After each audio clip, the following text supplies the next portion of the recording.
Good evening to one and all.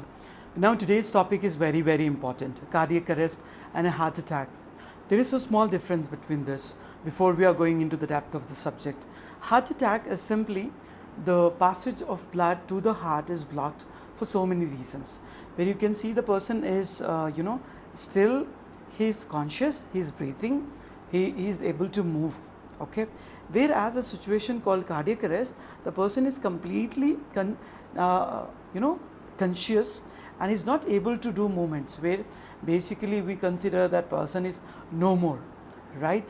So in the state of cardiac arrest, complete heart is blocked, at the same time there is no breathing. Now a situation where heart attack can be treated easily, there are medication, there is a technique, there is technology, okay, and that is survivable, and most of the people are aware of it very well. Well, if you are, if you talk about India or throughout the globe, when it comes for cardiac arrest, many people doesn't know what is actually cardiac arrest, and during this situation how to save. There is only one simple technique to save a person or a patient during cardiac arrest, and that is CPR, which is nothing but Cardiopulmonary Resuscitation. This is just not hands, this can does miracle wonders.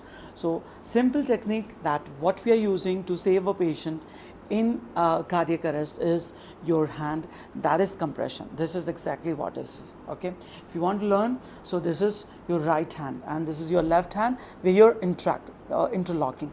This particular hand you're using when you are giving compression exactly onto the chest.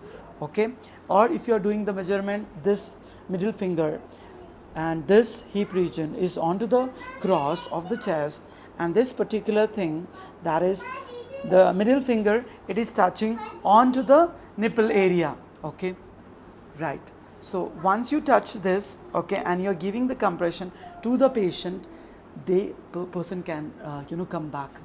At the same time, the phenomenon is you're giving 30 compression exactly, and after every 30 compression you're giving directly through your mouth, you're giving air blows. Okay, yeah, when you're giving air blows, make sure this is more safe. If you're using a mask, that is more scientific, more safe.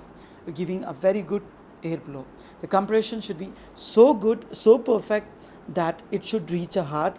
Make sure depends, there are different personalities. It can be a obese person where you're supposed to give the compression very perfect, and at the same time after every 30 compression, proper compression, you're giving 2 air blows. When you're giving air blows, same like the way you bulge a balloon, you need a lot of energy. So when you're giving compression, you need energy. After compression, when you're giving air blows, at the same time you need to take a fresh air, okay, completely. For example,